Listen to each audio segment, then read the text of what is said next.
Iyi radiyo mwumva ni radiyo inkingi y'amahoro, ijwi riharanira ukwishyira ukizana kwa buri munyarwanda. Kunzi wa radiyo inkingi ndabasuhuje, turi ku itariki 18 z'ukwezi kwa kane mu 2020. Kuri aya manywa rero natumiye impuguke z'ishyaka FDI inkingi, abasesenguzi b'imena. Natumiyemo cyane ariko perezida wabo ari we Justine Bahunga. Justine Bahunga muzi ko ari perezida w'ishyaka FDI inkingi, ariko ni n'umusesenguzi wa politiki, ngira ngo mumaze kumwumva mu biganiro byinshi. Justine Bahunga, wiriwe neza Gaspard, urakoze cyane kuntumira. Natumiye kandi Karoli Ndereyehe, nawe mwakunze kumva mu biganiro. Karoli, wiriwe? Komera Gaspard, ndasuhuza n'abumva radiyo inkingi bose, murakoze. Natumiye n'umunyamategeko Mushyandi, wiriwe? Wiriwe Gaspard, komera, ndasuhuza n'abumva radiyo yacu ya RTI. Natumiye na Pierre Celestin Rwarinda. Pierre Celestin Rwarinda, wiriwe? Wiriwe neza Gaspard. Abadukurikira muri bazi impamvu nateranyije izi mpuguke nagira ngo zidusezengurire ikintu cya politike. Icyo kintu cya politike turagihera ku kiganiro cyahise kuri murandasi ndetse cyahise kuri televiziyo y'u Rwanda ku itariki 13 z'ukwa kane. Ni muri biganiro rero bakora muri iyi minsi yo kwibuka. Icyo kiganiro nacyo cyari gifite impuguke nk'izi ngizi mwumvise, cyarimo Tutaremara, ari umuntu ukomeye muri FPR cyane, akaba na deputy cyangwa senateur. Harimo Dr Iyamuremye, ngira ngo niwe manahereyeho, ni perezida wa Sena. Hakabamo Dr Odette Nyiramirimo, hakabamo n'umusesenguzi ujya wita umusesenguzi Tom Ndahiro. Icyo gihe rero harimo n'undi witwa Nibishaka Emmanuel. Babazwaga n'umuntu witwa Barore Cleophas, nawe ukuriye urwego rw'itangazamakuru mu Rwanda, ariko akaba nakora muri televiziyo mu Rwanda. Ariko icyo kiganiro bavuzemo ibintu byinshi cyane, niyo mpamvu tukigarutseho cyane, ariko mu bintu bavuzemo usanga harimo ibintu byinshi bidahuye n'amateka, nk'uko FPR usanga mu bintu ikora byose ishaka gusa naho igoreka amateka. Umuntu yakwibaza nk'uruhare FPR yagize cyane mu kugira ngo amasezerano y'amahoro yarusha, uriya mugabo yakomeje kuvuga ngo narushya, kugira ngo atajya mu bikorwa. Usanga bashaka kubyegeka ku ruhande rumwe, ariko impuguke nazanye ziragira ngo zitubwire icyo zibivugaho. Ikindi kitekerezo bashatse gushumangira ariko usanga nacyo kitafashe, ni ukwerekana ko ingengabitekerezo ya jenoside ngo yabayeho kuva muri 1959. Ndetse ikindi kintu cyabaye ni biriya Tito Rutaremara asa n'uwishongora, avuga ko bari mu mashyaka yose. Mbese urebye ni bya bindi byo kwivamo, wagira ngo ni nko kuvuga ati nitwe nyirabayazana, sinzi niba basesenguza ariko bari bubibone. Mwumvise abo natumiye mwese ingingo tugiye kwibandaho. Reka wenda duhere kuri iriya ya mbere, Justine Bahunga. Urakoze Gaspard ko wadutumiye, nkaba rwose nyirango nsuhuze abatwumva bose n'abazumva iki kiganiro. Hagira ngo mbanze nsobanure neza ko twebwe icyatuzanye ko atari kimwe n'abari aba FPR. Twebwe icyatuzanye ntabwo ari ugutabura kaboze nk'uko babikora, cyangwa kugira ngo tubibe cyangwa tubagarire inzika n'inzigo. Muri twese turi aha ngaha nta buri umwe muri twebwe utarapfushije abe, ari ku ruhande rwa FPR hamwe no ku ruhande rw'interahamwe. Yewe hari n'ufite abavandimwe bo baguye muri byabaye 1973 igihe cya kudeta. Igiduhuje rero twebwe ni ukugira ngo amateka amenyekane, tumenye uko twakosora ibyabaye, ntabwo kugira ngo tuzane cyangwa dushake inyungu mu byabaye. Aho nicyo kintu gikomeye cyane bagomba kutumenyeraho, naho dutandukaniye mu ishyaka ryacu. Ibyo tuvuga rero ni ukugira ngo abanyarwanda, kuko tuzi neza naho muri FPR hari benshi babeshya, kuko kubeshya byabaye nk'umwuga bakaba batabizi. Nzi neza no mu bacu ubwabo bari mu Rwanda, ari abatutsi bari mu Rwanda, ari n'abahutu bari mu Rwanda, ko usanga nabo batazi koko byabaye, ugasanga inkuru yigishwa na FPR ariyo bemera. Uko ikintu FPR yakoze gikomeye no kugira ngo yerekana amateka okwiyaje bibe nk'ivanjiri nkuko yanditswe na FPR uvuze bitandukanye bakamuniga cyangwa bakamuniga ko negationiste n'ibindi aho rero ibyo tuvuga twebwe ni ibintu cyane bishingiye ku bintu byabaye atamaranga mutima hagira ngo rero gira usabye kugira ngo mvugeho ni ikintu nakurikiranye nakoze ubushakashatsi nanjye ubwo ndaza kubabwira ibintu uko mbizi ko nabisesenguye nuko nabicukumbuye abantu bifatira umwanzuro bamenye koko ukuri heye icyo bashaka gushyira imbere nk'uko atangiye bivuga ngo berekane ko nta ruhare na rutoya bagize muri amahane yabereye u Rwanda kubera iyo mpamvu kimwe mu bakora gikomeye cyane nuvuga ko ikintu cyashobora kutugeza ku mahoro ariyo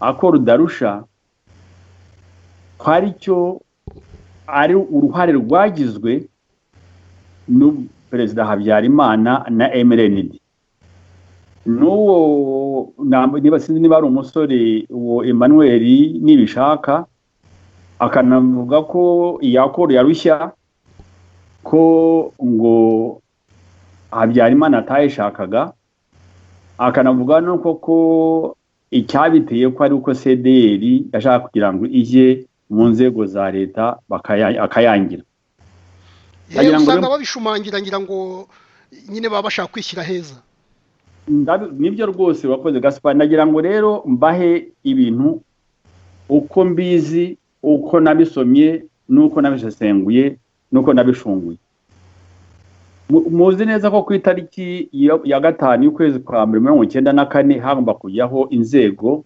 z'inzibacyuho ntibyashoboka byashoboka impamvu zose nazijyamo ariko icyo nshaka kugira ngo twibuke nuko mumwe mu batumaga byateye ikibazo yari FPR yanze no kuza muri iryo tumirwa ubwo rero ku itariki ya 8 y'ukwezi kwa mbere Habyarimana yatumije delegation ya FPR kugira ngo baganire kuri icyo kibazo harimo Bizimungu Pasteur harimo na uriya Mazimpaka ukuntu rero aho byari bitandukanye ni hehe FPR yaravugaga ngo amazina y'abantu bagomba kujya muri guverinoma mu nzego z'inzibacyuho ari muri guverinoma no muri assemblée ko iyo liste yagombaga kuba confirmé cyangwa kwemezwa na perezida wa Cour de Cassation ariwe Kavaruganda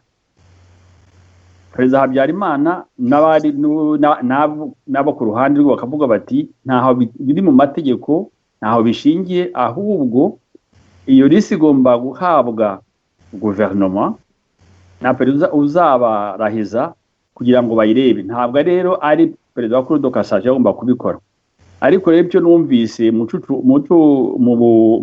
bushakashatsi nuko ngo bari baremereye Kavaruganda kuzamukomeza umwanya we hanyuma iyo liste nanone bakaba bikoreye liste yabo bumvikanyeho n'abamwe mu banyamashyaka akaba yemerwa bitanyuze mu mucyo batandukana batumvikanye ariko bemeranya ko bazongera guhura ubwo perezida nanone yahamagaje inama y'abanyamashyaka basenye Arusha ku itariki ya 16 ya 18 y'ukwezi kwa 2094 noneho bumvikana ko bazashyiraho izo nzego ku itariki ya 22/1994 ariko muzi ko iryo joro rya 21 y'ukwezi kwa kabiri bahereye ko bahitana Gatabazi ibyo birazwi kwa FPR yamwishe noneho bakagerageza noneho bakabihuza na bucyane ubwo nabyo bagomba kuba ari abo bantu bari baracengejwe ubwo baraza kwitubwira neza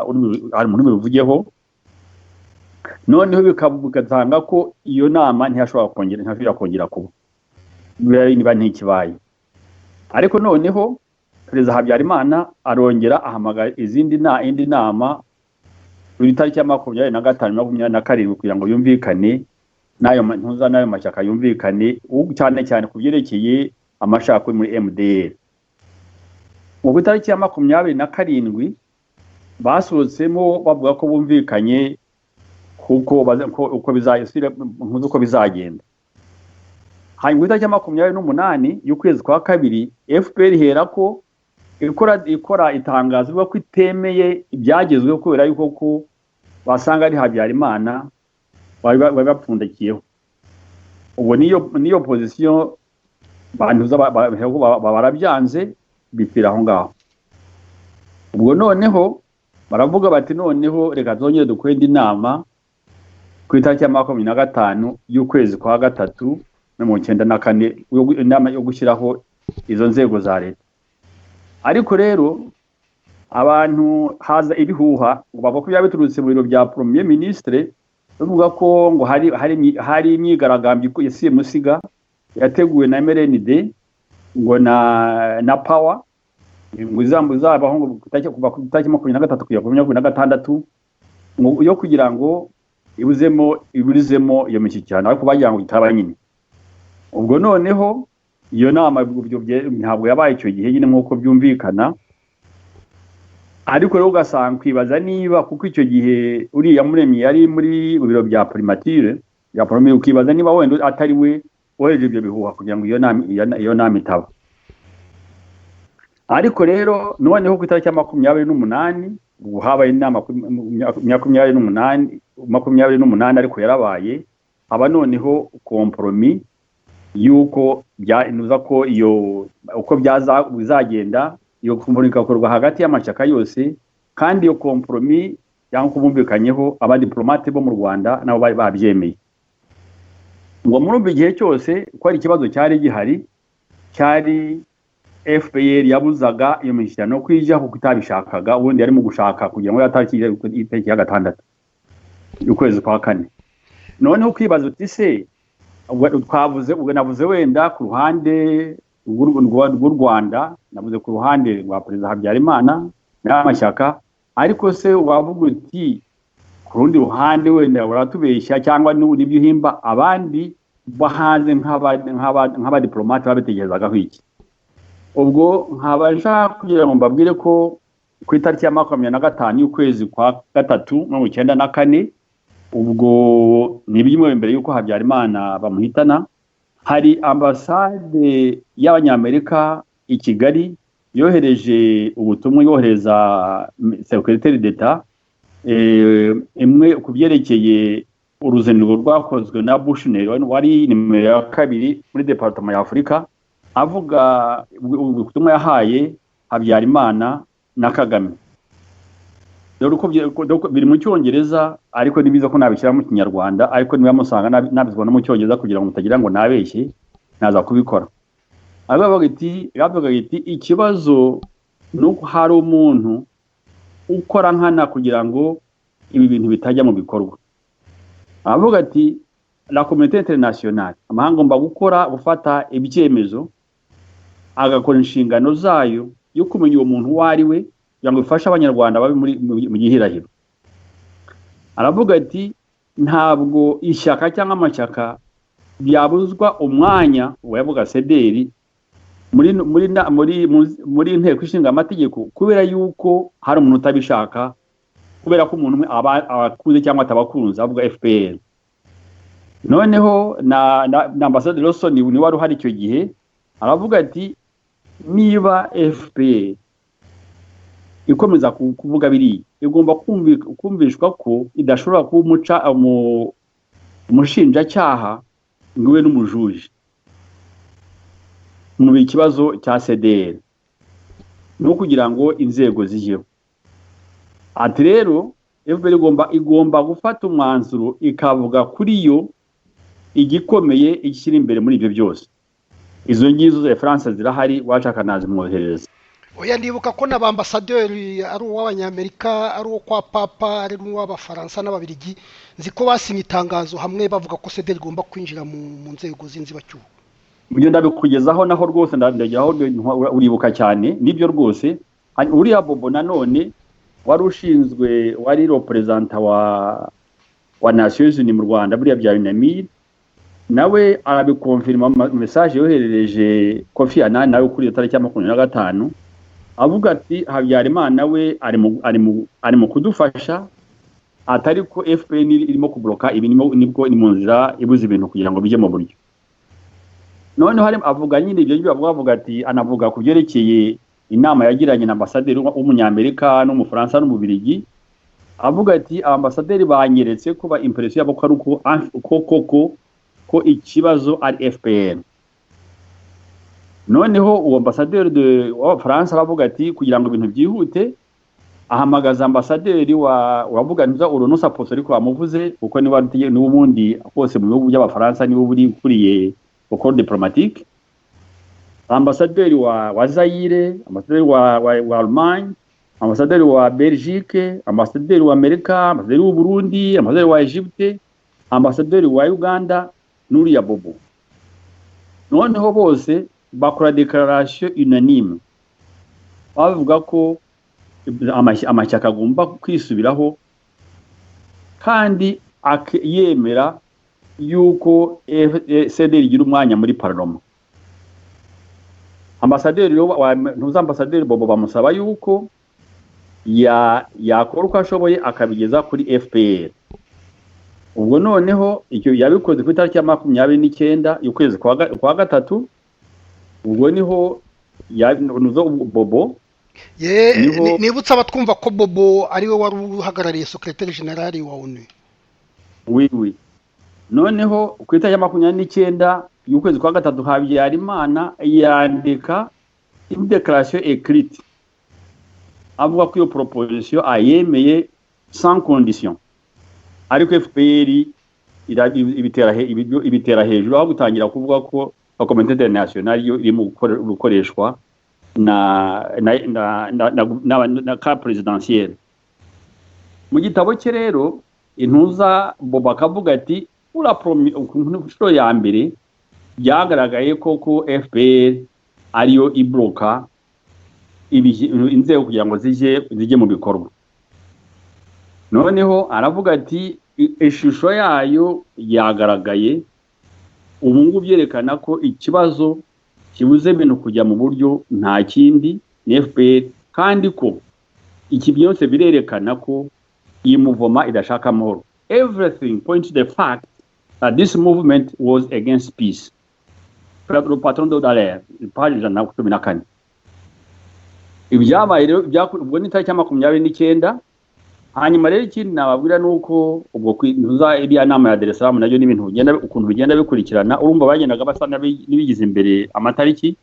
Tariki ya 4 y'ukwezi kwa 1994 muzi ko bari batumiye Habyarimana kujya mu nama i Dar es Salaam. Ibyo abantu batazi nababwira nanone iriya nama y'i Dar es Salaam ntabwo yari ku Rwanda, yari ku Burundi, kwiga ukuntu ba reforme y'igisirikare na service za sécurité. Ubwo noneho nicyo gituma kubera abadelegation y'u Rwanda yagiye, wera ko ministre wa defense atarahari, nicyo cyatumye hagenda chef d'état major ari Nsabimana.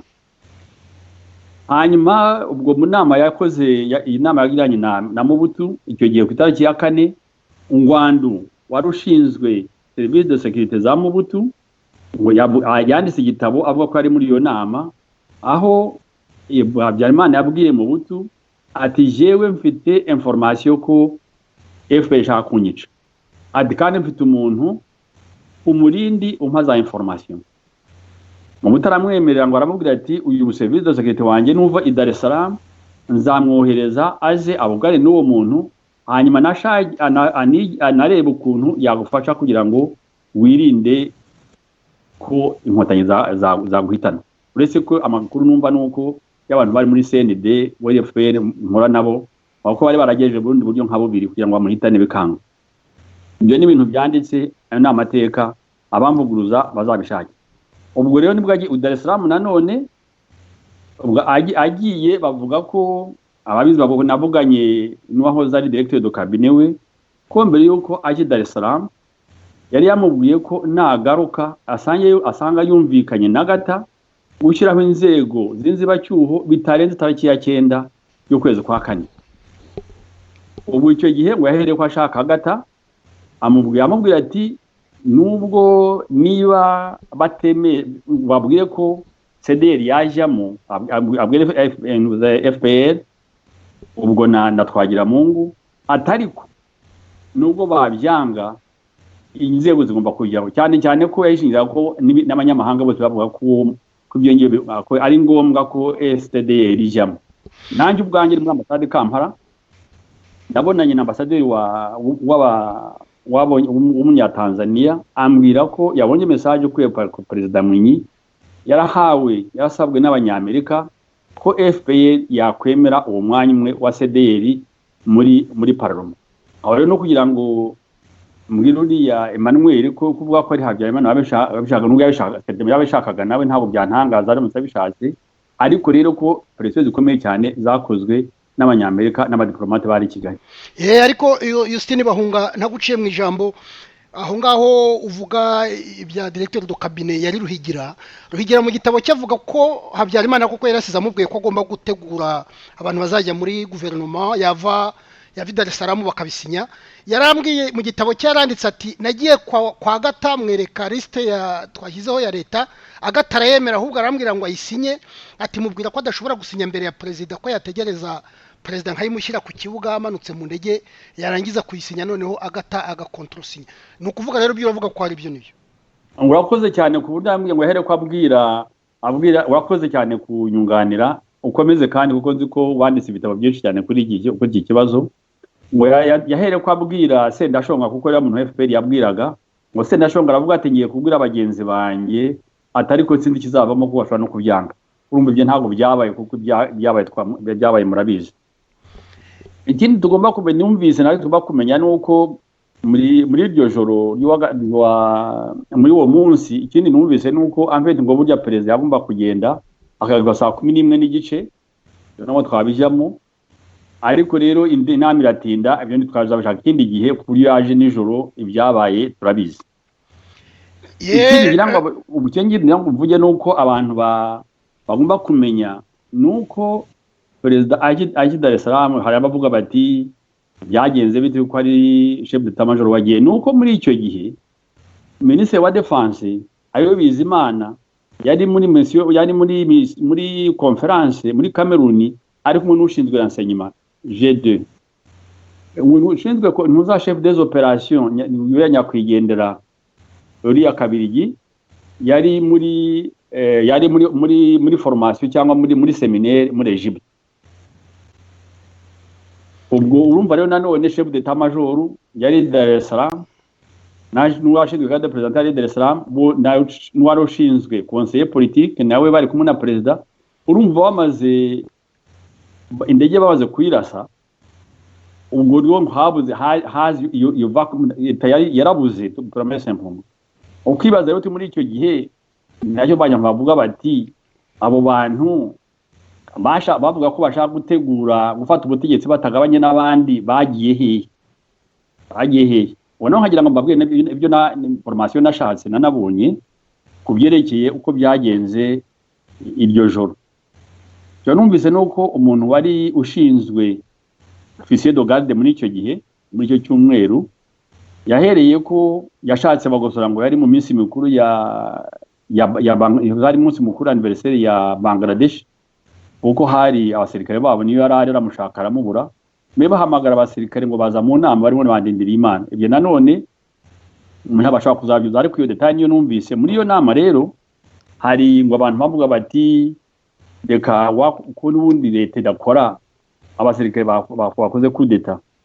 Abaravuga bati no ubikoze bahurwaho FPR igatangira imirwano yibwira fete ko twishe amasezerano yarusha. Bakora delegation yagomba kugera ababobo kumusobanurira ibabaza n'icyo bakora. Bagezeyo barababwira ati vigimati ibintu mu byirinde, ahubwo ngo makwanga navuganye na Gatasha kugira ngo ajye kuri radio atanye message avuga ati ntugerageze kuko ubuntu kwemeze ntabwo ari biza. Aho rero icyo nshaka kuvuga nuko icyo ntekereza rero ngo na bagusa yaje akerewe, ariko ibyo biri mu zindi manza n'ahandi babivuze nshaka kujya muri detail kuko nshobora no babaje bampaye atari zozo. Icyo mbabiga nuko ko ntibigaragara yuko ko abantu bari biteguye gufata ubutegetsi icyo gihe ngo batumiye Dallaire muri iyo nama ko bamutumiyemo, hanyuma ngo baje no kureba mu secretary general wa Nations Unies biyamabwira ko bigomba kugenda. oya kuri iyo ngingo nakuzuza abahunga igitabo cya Colonel Marshal wategekaga abasirikare b'Ababiligi avuga ko bamaze kurasira igihe Habyarimana yagiye muri Etat Major asanga abasirikare bose biruka hirya no hino avuga ati wasangaga nta kintu na kimwe cyateguwe ari abana ubwo batazi icyo bari bukore ashaka kwerekana mbese ko iyo bavuga ko bari barabiteguye biriya babeshyira bagusura ngo niba biteguye cyangwa cyavuga ko yasanze ari abantu badafite icyo bateguye na gike.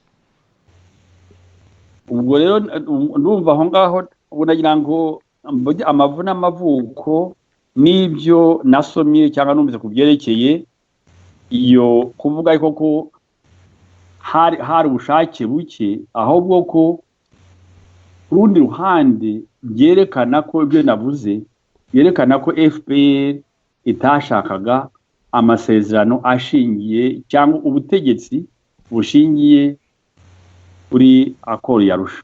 Oya biragaragara Justine Bahunga ngira ngo ikibazo kivuye imuzi FPR yashaka gufata ubutegetsi bwose ku ngufu icyakora bigezeho ngira ngo iyi ngingo dusa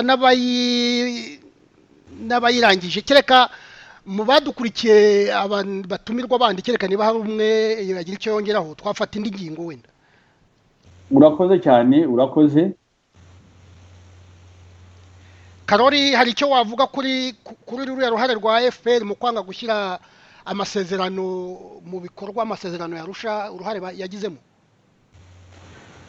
Urakoze Gaspard urumva Bahunga ibyinshi arabivuze kandi niko byari bimeze twe twari mu gihugu twarebaga uko ibintu bigenda hari abenshi twarizeye rwose ko ayo masezerano azashyirwa mu bikorwa ku buryo twanagendaga tubungabunga ibintu byari bihari kugira ngo bizongere bitangire ayo masezerano atangiye gushyirwa mu bikorwa ariko nk'uko yenda bagenzi banjye bari buze kubivuga kubera ko FPR yari yaracengeye amashaka menshi nk'uko na Rutaremara bwe yabyivugiye iyo yashakaga gufata ubutegetsi ko ari n'inyandiko nyinshi zindi zihari zigaragaza ko FPR yavugaga ko idafashe ubutegetsi bwose itazashobora kwishyiriraho inzego uko ibishaka itazashobora kwishyura imyenda yagiye yifata.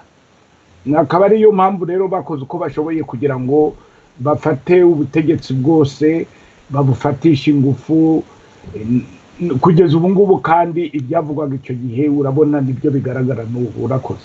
Urakoze Karori reka dufate indi ngingo ya kabiri muri kiriya kiganiro nababwiye nyine cyari kirimo senateri Yamuremye kirimo Tito Rutaremara kirimo umushakashatsi wita umushakashatsi Tom Ndahiro nuriya witwa Nibishaka Emmanuel ari ikiganiro nyine cy'umugabo witwa Barore ukora kuri televiziyo.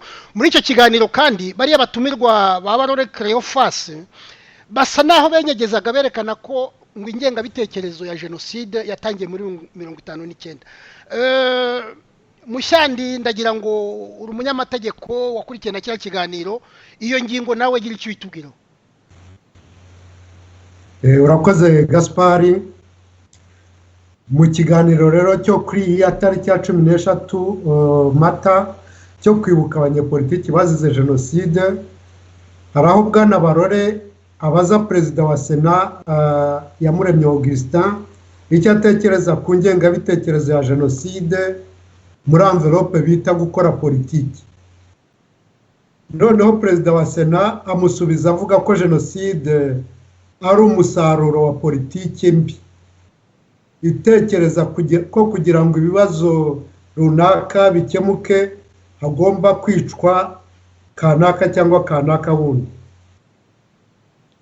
Yongeraho ko kwibwira ko icyo gitekerezo cyaje muri 94 ari ukwibeshya ko ahubwo cyahereye kera kuva muri 59.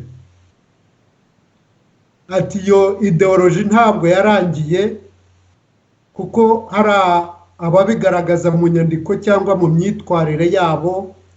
Cyakora asoza agira ati ababihakana bafite impamvu zituma babirwanya. Nizo mpamvu rero nshaka kubagezaho kugira ngo musobanukirwe n'icyo kibazo. Tuzi ko ibyabaye muri 59 byaje bikurikira ibikorwa byinshi byabibanjirije. Ku ngoma ya cyami nta butegetsi bw'abaturage bushyirwaho n'abaturage bugakorera abaturage bwabagaho. Ubutegetsi bwari ubw'umwami, umwami yaratekaga akicara agategeka. Ubutaka bwari ubwe, ibikingi by'inka bikaba ibye. Yakizaga uwo ashaka akagabira uwo ashaka, yacaga imanza uko ashaka akarengera uwo ashaka, uwo adashaka akamutanga agapfa. Iyo yashakaga kugisha inama yiyambazaga abiru, nibo bari abanyamabanga be. Iyo bavuga 59, ikintu cya mbere na mbere umuntu atekereza ni itsikamirwa rya rubanda rugufi rwigobotoye ingoma ya gihake. Iyo umuntu avuga rubanda rugufi abavuga abahutu, abatutsi ndetse n'abatwa bose b'abakene. Yewe twakwibutsa abadukurikiye ko ijambo rubanda rugufi ryazanwe na Gitera, Joseph Habyarimana Gitera, yari yaravuze ati ngewe mparanira ibya rubanda rugufi, ni ukuvuga ko nyine bari abahutu, abatutsi n'abatwa, ndetse n'ikibigaragaza n'ikimenyimenyi burya Gitera bakunda kumuvuga, ariko ntabwo bazi ko ishyaka rye niryo rya mbere ryari ririmo abahutu n'abatutsi n'abatwa kurusha nka runari yarimo abatutsi benshi, cyangwa se Parmehutu yarimo abahutu benshi. Burya Gitera niwe wa mbere washyizeho amashyaka ahuje abahutu n'abatutsi, ndetse yigeze no gushyiraho amashyaka yitwa Nkundabera, ashyiramo n'abazungu. Urumva Gitera burya baramuvuga ariko ntibamuzi, niwe wa mbere wabaye rukomatanya mu moko yose, ndetse ashyiramo n'abazungu. Mushyande. Yego Gaspard, urakoze rwose, ibyo ngibyo birumvikana. Abo bantu bose rwa rubanda rugufi rero babaga batunzwe no guhakirizwa. Abantu bashesha akanguhe bazi ubuhake icyo bivuga. Umuntu akibaza, ese gusaba kurenganurwa ushaka kuva mu bucakara nibyo byakwitwa ingengabitekerezo ya jenoside? Cyangwa se tuvuge gushaka kwigobotora ingoma y'igitugu ni ukugira ingengabitekerezo ya jenoside? Bwa mbere na mbere impirimbanyi za demokarasi ntizaje zivanaho ubwami, zabanje kwifuza ko hajyaho monarchie constitutionnelle, ni ukuvuga ubwami bushingiye ku mategeko ashyirwaho n'inteko ishinga amategeko. Icyo gitekerezo cyazanywe bwa mbere na Joseph Habyarimana Gitera, nk'uko umaze kubisobanura, aza kugifatanya na Gregoire Kayibanda na bagenzi babo. Noneho umwami agitera ishoti afatanyije n'abagize inama nkuru y'igihugu. Mu bari muri iyo nama nkuru y'igihugu yari igizwe n'abantu 10, abantu 3 bonyine, Musenyeri Alegisi Kagame, Alegisi Karekezi wari utuye Kabuye hari hafi ya Kigali, na Prosper Bwanakweri wari umutware wa Kabagari, nibo bonyine bumvise kandi bashyigikira icyifuzo cy'abahutu. Tariki 24 Werurwe 57, abarwanashyaka 9 b'abahutu bagizwe na Gregoire Kayibanda, Joseph Habyarimana Gitera, Magisi Niyonzima, Claver Ndahayo, Isidore Nzeyimana, Kariopi Murindahabi, Godfried Sentama, Sylvestre Munyambonera na Joseph Sibomana nibwo bandikiye Vice Gouverneur General w'u Rwanda inyandiko yitwa Note sur l'aspect social du problème racial au Rwanda, yasobanuraga akarengane ka rubanda rugufi. Iyo nyandiko rero niyo bise Manifeste y'Abahutu. Iyo nyandiko yasabaga kwari guha ubwisanzure abaturage bose, kuvana abaturage bose mu bucakara, guca akarengane no guhagarika kubacuza utwabo, ubwigenge mu kuvuga icyo umuntu atekereza, kugira amategeko yanditse umuntu agenderaho, kureshya kwa buri muntu imbere y'amategeko, kugira uburenganzira mu burezi ku bantu bose. Muri make basabaga ko ibintu bihinduka, umuntu uwo ari we wese agahabwa agaciro, akagira ubwisanzure mu bitekerezo, mu mibereho, mu migirire no mu magambo ku banyarwanda bose. Aho kwita ku byo abarwanashyaka basabaga, inama nkuru y'igihugu yahise nayo isohora inyandiko yitwa mise au point, yatangajwe muri Nzeri 57. Muri iyo nyandiko, aho kuvuga ikibazo cy'ubutegetsi bukubiye mu maboko y'umwami n'ibyegera bye gusa, inama nkuru y'igihugu yivugira ahubwo ikibazo cy'amoko hagati y'ubutegetsi bwa gikolonize n'ubutegetsi bwa cyami. Ubu butegetsi bwinubiraga ko bwahindutse igikoresho cya gikolonize, bukaba nta jambo busigaranye imbere y'abaturage. Ubwumvikane bwakomeje kuba buke kugeza ubwo ku cyumweru tariki ya mbere Ugushyingo 59 wari umunsi w'abatagatifu bose, insoresore zigeze hafi 12 zatangiriye ku kibuga cy'umupira Bukomero mu Byimana. Dominico Mbonyumutwa icyo gihe wari sushefu Kundiza ari kumwe n'umugore we, ziramukubita, induru ziravuga, intambara irota ubwo. 59 rero nta ideoloji ya jenoside yari iriho. Nibutse ko Gregoire Kayibanda yari afite umugore w'umututsikazi, si we wenyine kandi n'abandi benshi, ndetse nyuma yaho na Anastase Makuza n'abandi. Ikindi nuko nyuma y'intambara mu mwaka wa 60 habayeho imanza imbere y'urukiko rw'i Kigali, noneho abatutsi 33 bagahamwa n'ibyaha by'intambara, crime de guerre. Kopi y'urwo rubanza irahari, nimuyishaka muzayibona muri archive z'urwo rukiko i Kigali, nimuyibura kandi muzayisanga muri archive de l'administration coloniale belge muri musée d'Autervuren. Ngizo rero impamvu nyakubahwa perezida wa Sena zituma abantu bahakana ko nta ideoloji ya jenoside yabaye muri 59.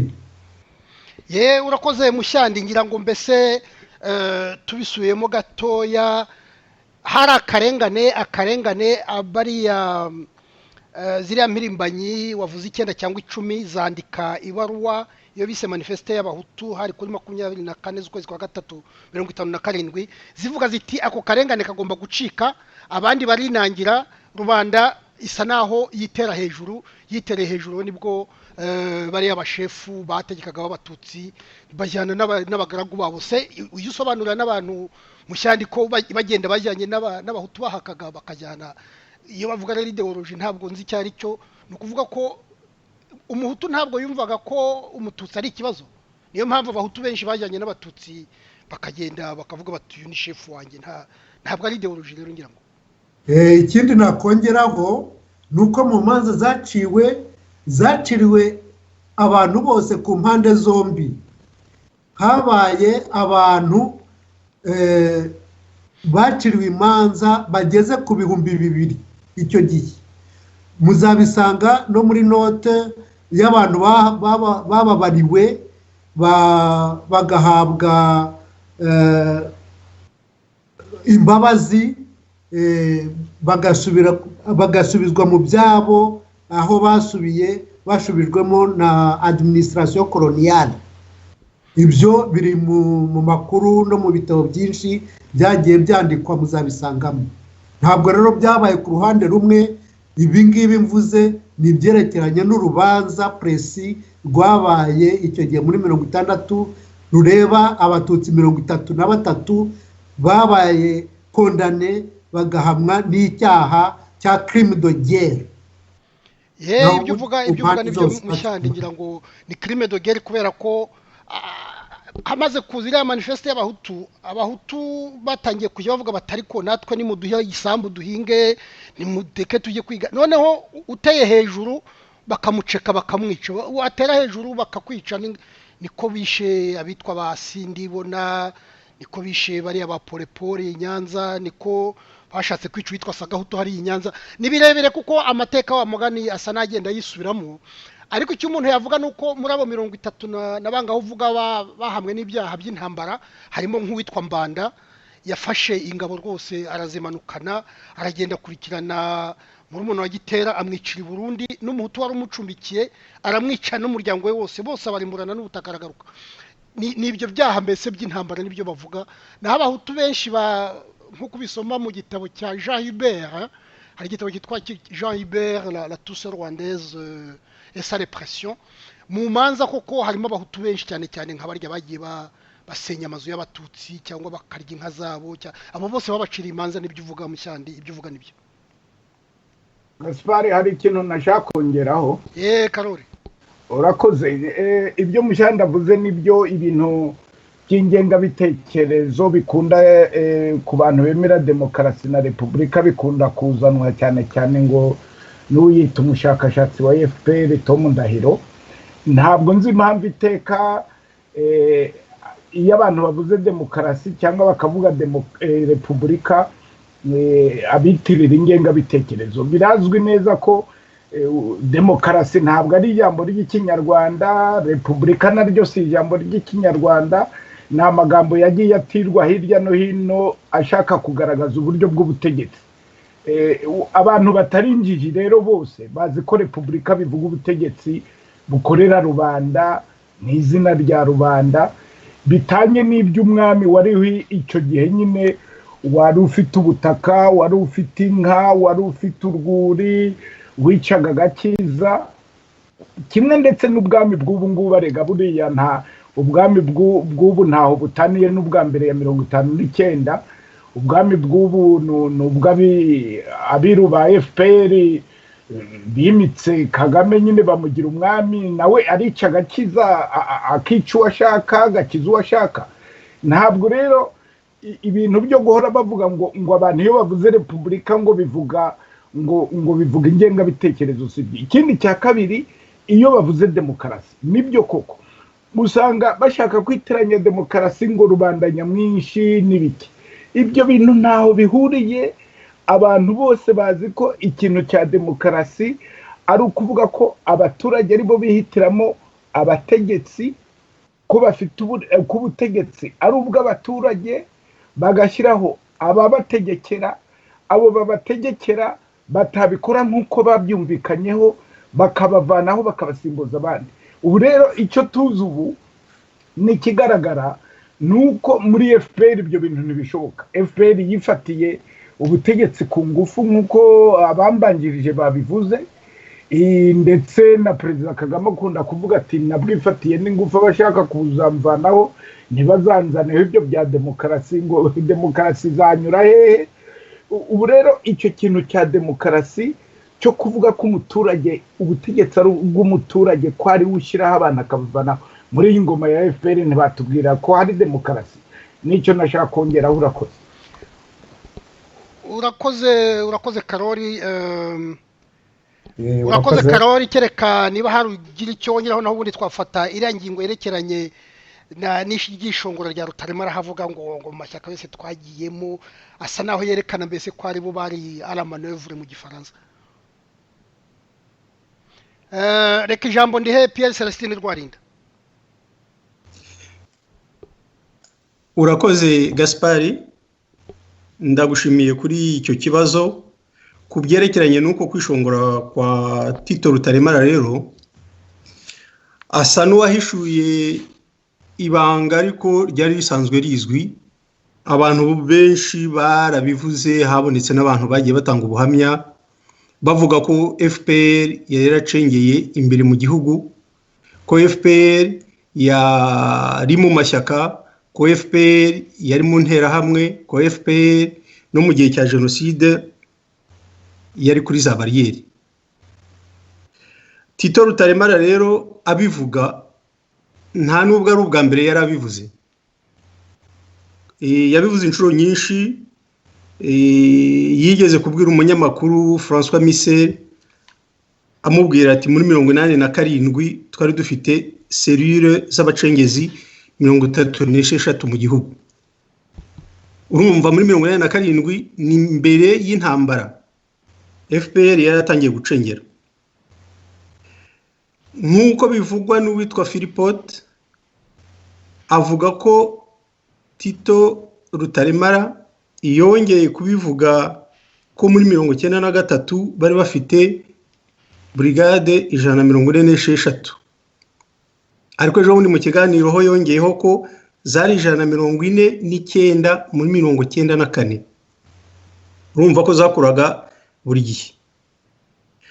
Tito Rutaremara akaba yarigeze no kuvugira muri Zambia ko bari baracengeye igihugu, akaba ari nk'ubwa gatatu yari abisubiyemo, ndetse yabivugiye no nk'uko bivugwa na Matata mu nyandiko ye, avuga ko Rutaremara yabivugiye i Buruseli, avuga ko biba intambara itangira mu gihugu bari bafite brigade 3500 mu gihugu hose, ziri 149 hari mu mujyi wa Kigali gusa.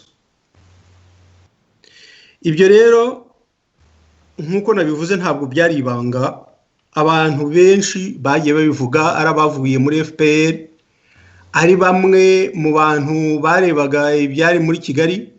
Muribuka cyane cyane mbere y'ukwa 1994 ko mu mujyi wa Kigali byagaragaraga ko hari abantu benshi utazi iyo baturutse, ari ubijya n'uruza hariya kuri rond point y'i Kigali haruguru ya Sainte Famille ndetse no muri quartier commercial, ndetse n'abagiye babona bazi ko no hirya no hino muri za quartier z'umujyi bagendagamo, bamwe ari nk'abazunguzayi bagenda bagurisha utuntu hirya no hino, ariko ari uburyo bwo kugenda baneka bareba ingo hirya no hino, bareba n'abantu barimo, ndetse bagerageza no kumenya aho abategetsi batuye.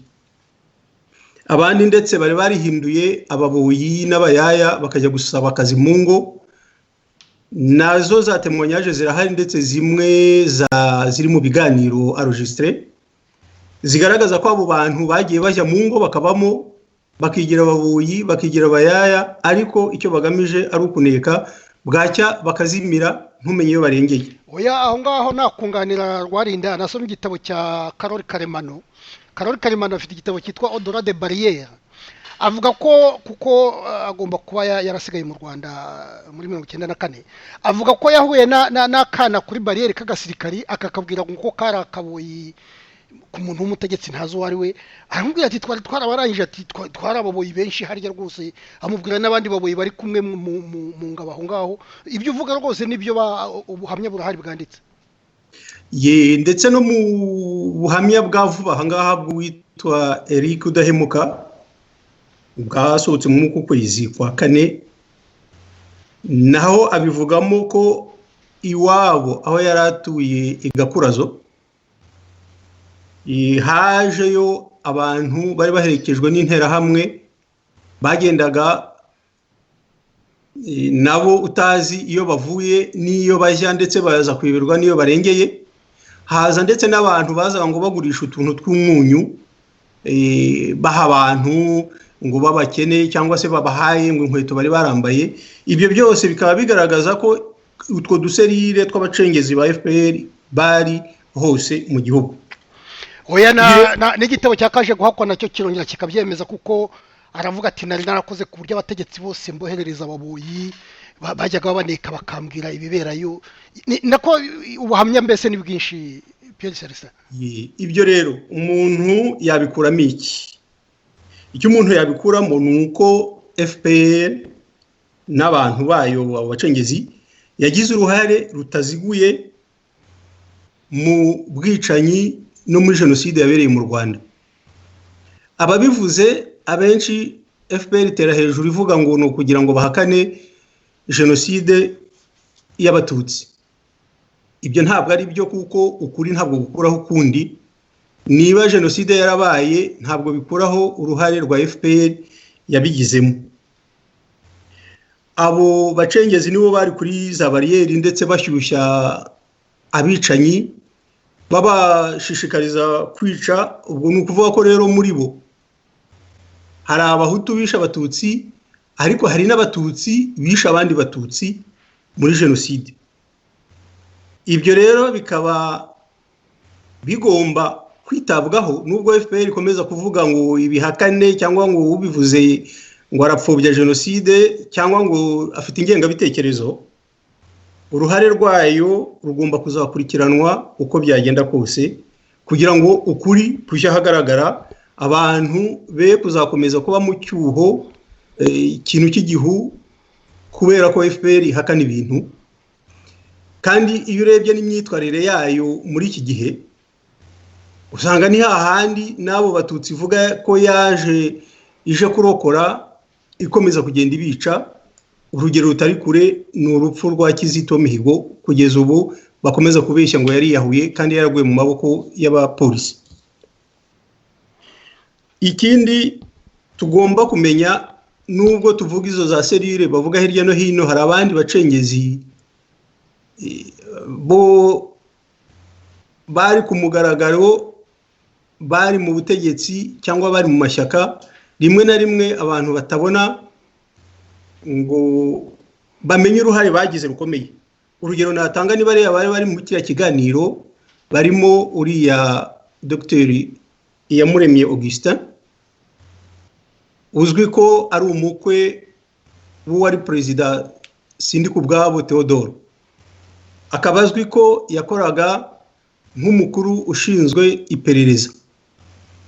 Yari mu nzego rero zo hejuru z'ubutegetsi, ariko iyo urebye ukuntu yatashye akakirwa muri FPR agahabwa imyanya kugeza aho ubu ngubu ari we senateri mukuru, perezida wa Sena, ni ukuvuga ko ari igihembo bamuhaye kubera imirimo yabakoreye. Ni ukuvuga ko mu iperereza amakuru yabonaga ashobora kuba menshi yaragiye ayabahereza FPR, akaba ariho haturutse no gutsinda kwayo. Ibyo nta gushidikanya Pierre Celestin, ngira ngo wa mugani ntabwo wasobanura ukuntu umuntu wari mu gihugu kirwana n'umwanzi, umwanzi yatsinda umuntu ushinzwe iperereza akaba ari we bagororera kuba minisitiri w'ububanyi n'amahanga, yarangiza akaba minisitiri w'ubuhinzi, yarangiza akaba perezida wa Sena. Oya, birumvikana ibyo uvuga rwose, nta no kwirwa umuntu abishakira ibimenyetso. Nabo ba Odeta Nyiramirimo ubu ngubu afite icyubahiro cya honorable, nawe yari mu butegetsi bwa MRND, iyo avuga ko ariyo ngo yakoze ishyano, ariko uyu munsi ari mu bwa FPR, ahubwo niwe uriho ufata ijambo bakamushyira imbere kugira ngo atange ibiganiro nka biriya. Nabyo ntabwo biri ku busa, nuko hari ibihembo bamuha by'imirimo yabakoreye. Oya, birumvikana wijya kure, kuko baramubajije batese amashyaka atangira Nyiramirimo wumvaga ko yavugira ngo ari mu Rutsiro, aravuga ati ngewe nabwiye umugabo wanjye ngo tujye mu mashyaka, ati mubwira ko ngiye muri PL, ati umugabo wanjye aravuga ngo ntabwo nakurikira mugenzi n'igisambo, ati ngiye mvuga ko ngiye muri PL, noneho ngo umugabo wajya muri PSD. Ariko birumvikana nyine ni bya bintu byo gucengera, ni nabyo tutarema yavuga ati mu mashyaka yose twari turimo. Iyo ureba ubu ngubu ko bari muri FPR, ni ukuvuga ko bari muri ayo mashyaka yose bakigabanya bati we jya nanjye njya. Ibyo ngibyo kandi ntabwo ari igitangaza. Hari uwitwa Ndorimana Tasiyani Miheto binangaha rwose yavuze ukuntu yazungurutse mu mashyaka yose kandi ari umuntu wa FPR, kandi ko nta n'umwe wigeze abimenya. Ibyo uvuga rero wa mugani amateka bazayagoreke bagire batariko ntabwo bizashoboka.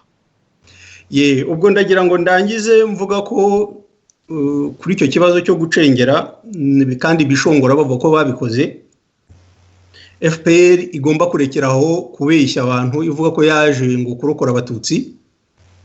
Icyo kintu abatutsi barokotse bakakimenya ko atari bo yaje kurokora, ko icyari kiyizanye yashakaga ubutegetsi, igakoresha iyo strategie d'ikao yo kugira ngo hapfe abatutsi benshi n'abahutu nabo bapfe, ahasigaye isigara yemye ifate ubutegetsi kandi bwose nta kugabana.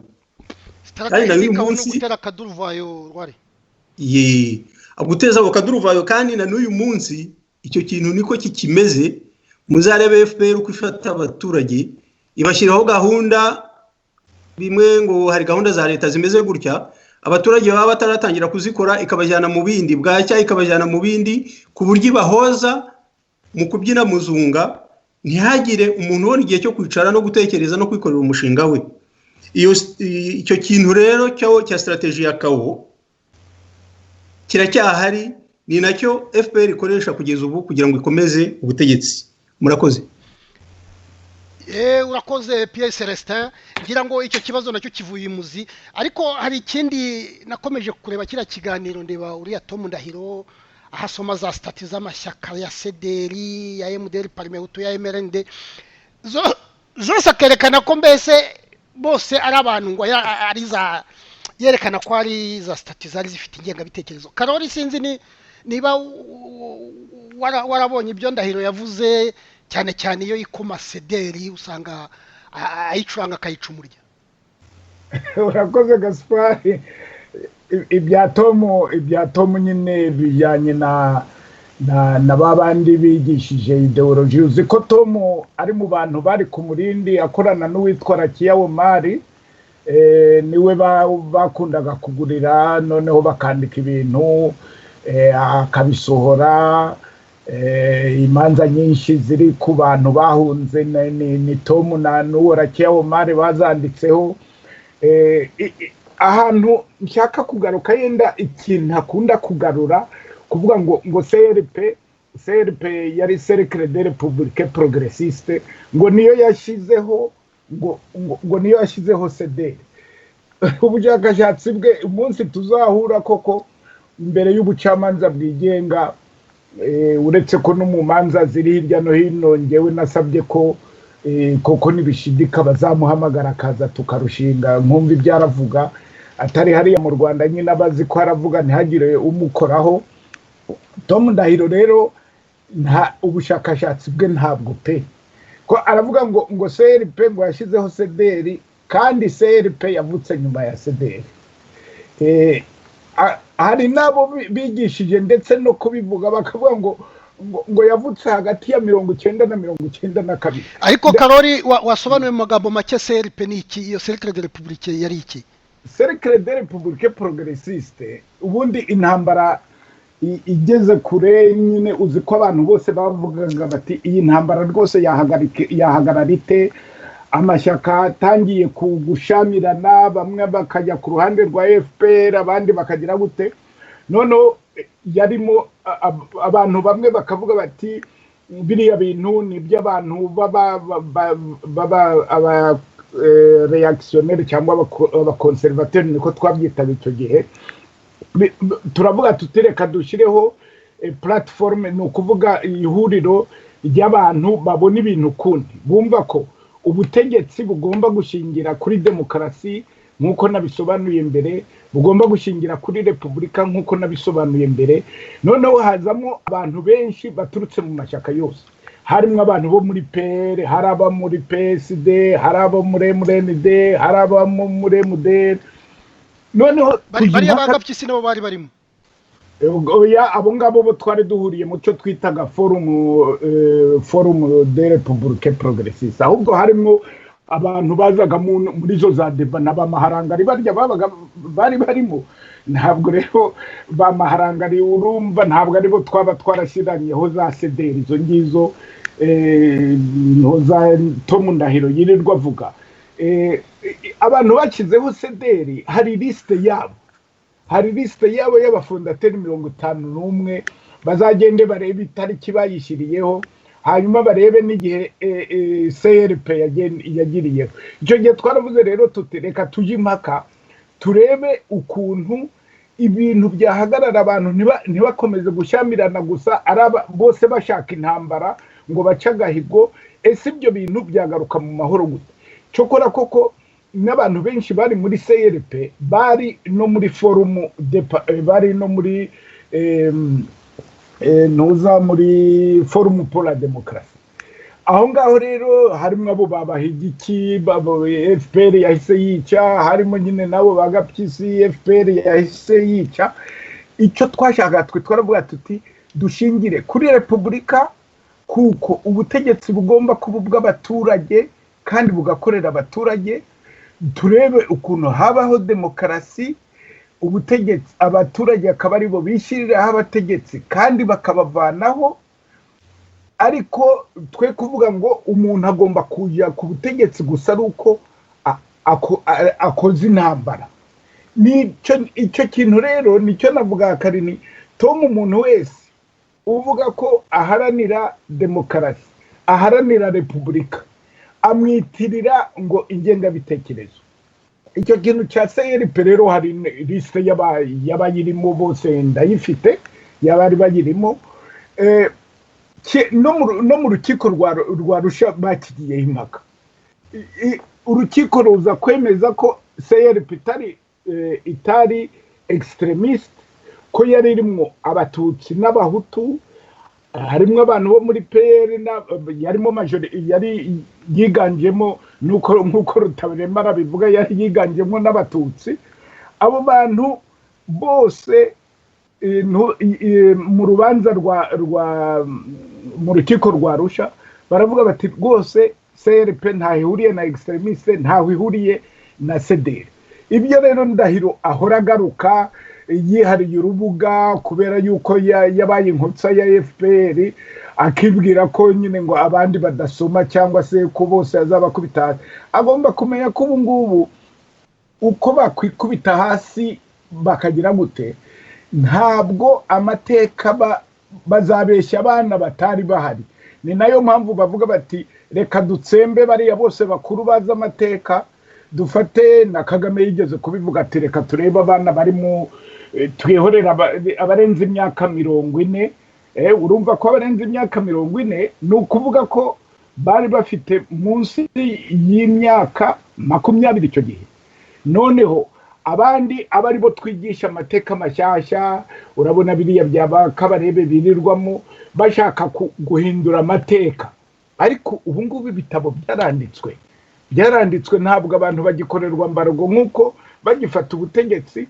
Bari barabujije ibitabo gusohoka ngo hazasohoka gusa ibivuga FPR neza. Ubu ngubu n'abatari abanyarwanda basigaye bavuga uko ibintu byagenze. Imanza za Arusha zirahari, ni nayo mpamvu ubona bahatanira kugira ngo imanza za Arusha zarushive bazijyane mu Rwanda bazitwike, kuko zirimo ibimenyetso byinshi bivuguruza ibyo FPR ivuga. Naho ngaho rero mvuge nti kuki iteka Ndahiro yumva ko igihe agiye kuvuga ingengabitekerezo agomba kwikoma abantu bose bavuga repubulika, agomba kwikoma abantu bose bavuga demokarasi ngo ni ba rubanda nyamwinshi ngo bafite ideologie génocidaire, agomba kwikoma cercle de république progressiste ngo niyo yashinze CDR. Nashake za argument agenda azana iyo liste y'abo bantu bashinze CDR, azanyereke ahantu na hamwe ndi, kuko ninjye wayoboraga iyo cercle de république progressiste.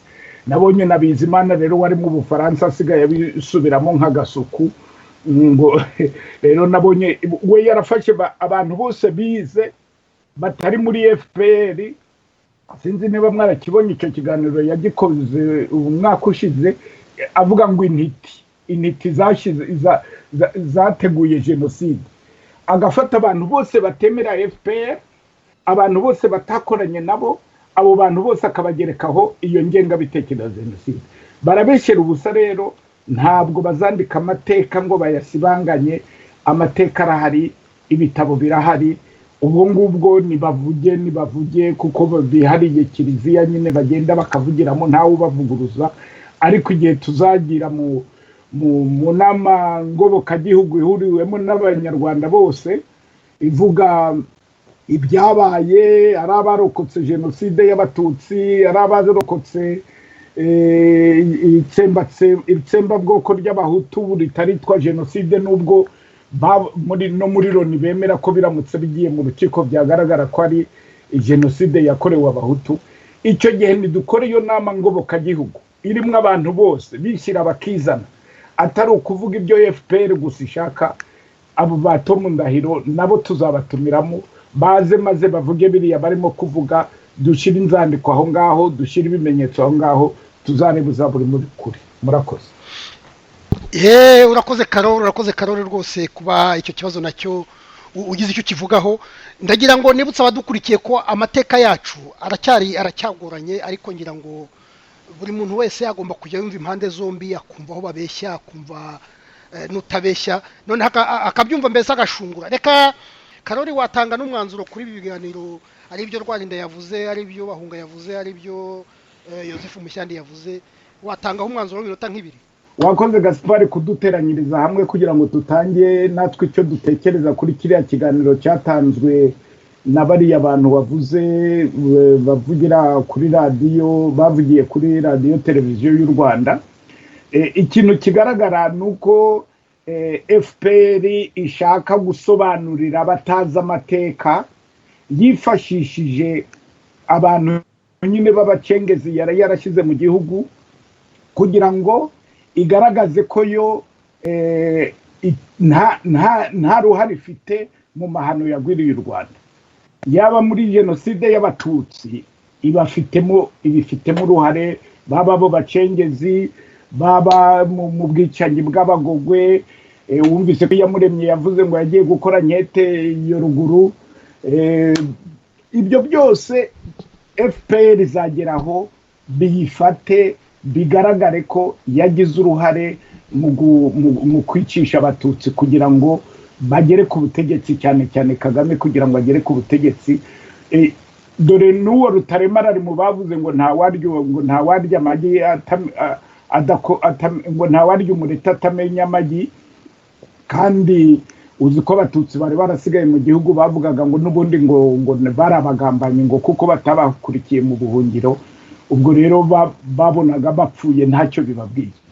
Ikindi cya kabiri ni uko ibintu byo guhora bavuga ngo ingengabitekerezo ngo yaturutse ngo kuri revolution 59 ngo kuko yazanye ngo yazanye repubulika ikazana na demokarasi. Mushyandi yabisobanuye neza. Abakoze ibi icyo gihe baciriwe imanza, abantu bagenda bakora ibibi ku giti cyabo, icyaha ni gatozi, ntawe bashobora kwitirira ngo yakoze icyaha tumwe na naka tumwe n'ubwoko ubu n'ubu. Ni nayo mpamvu twebwe tuvuga tuti ntabwo twafata abantu bari muri FPR bose ngo tubakubite mu gatebo kamwe, ngo tuvuge ngo bakoze ngo batsembye abatutsi, ngo batsembye abahutu. Twe tuvuga ko hari abantu bari muri FPR koko bakoze ibyaha by'itsembatsemba, bakoreye abahutu jenoside. Abo nabo bazakurikirana igihe nikigera. Ubu ibimenyetso biragenda byegerana. Nk'uko rero na Rwarinda yabivuze, yavuze ati abo bantu koko bari baracengeye kuva kera. Nibyo koko wasangaga ahantu hose muri serivisi zose, ikintu cyose cyakorwaga wavuga uti ndashaka kugira ngo urugomo rucogore, ugasanga harimo abarimo kwiterera hejuru, kandi wasangaga abo ba extremiste koko bitereraga hejuru. Abenshi ubu ngubu basigaye bakorana na FPR. Abenshi ba extremiste bari bafite uruhare mu bwicanyi bw'abatutsi, abenshi uzasanga ubu ngubu bakorana na FPR. Bahunga rero nawe yavuze ku byerekeranye na biriya byo kuvuga ngo Habyarimana ngo ibi n'ibi.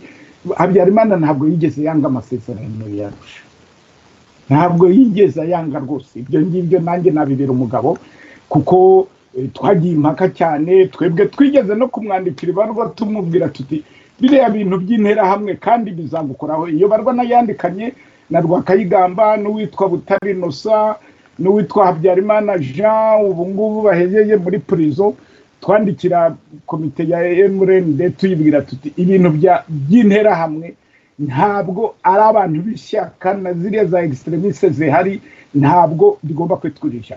Uriya Rucagu twari kumwe muri komite ya MRND mu Ruhengeri, twigeze guterana amagambo tuvuga tuti ibintu byo kujya kubohoza abantu, byo kubuza amashyaka gukora inama zabo nka biriya Nyiramirimo yavugaga, ntabwo ari byo.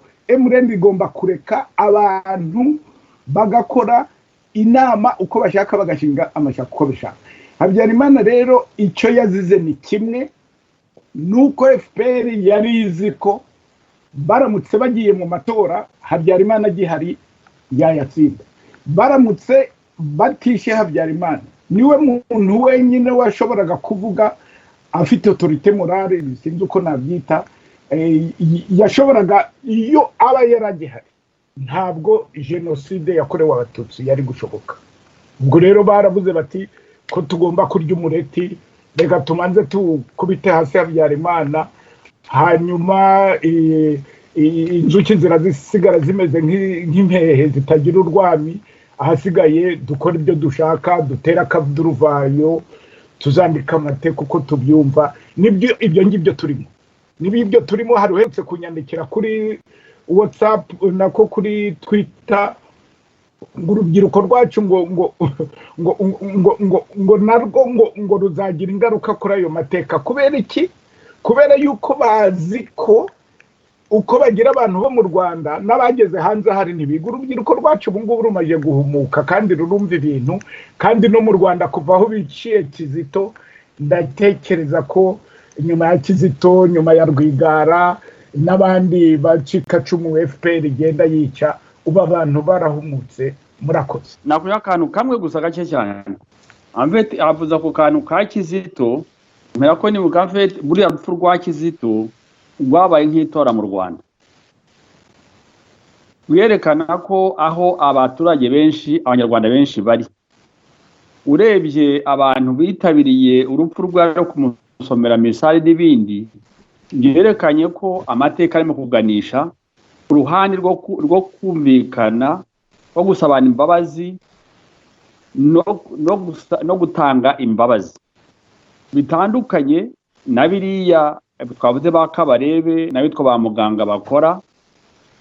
Icyo akaba ari ikintu giduha neza ishusho y'u Rwanda dushaka, kandi urwo ruhande rwabo ngabo bashaka amahoro asesuye, kumvikana, kwemera agahenda ka buri muntu, ko ari byo birimo gutsinda.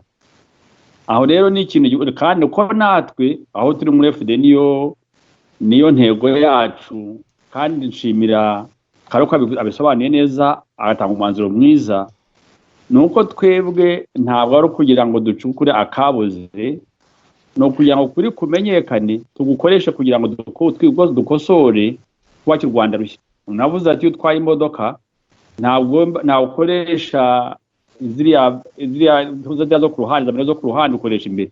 Natwe nuko tureba FDU, ntabwo twe turareba imbere, ariko byabaye bikadufasha kugira ngo tumenye uko dukosora ibyabaye. Urakoze.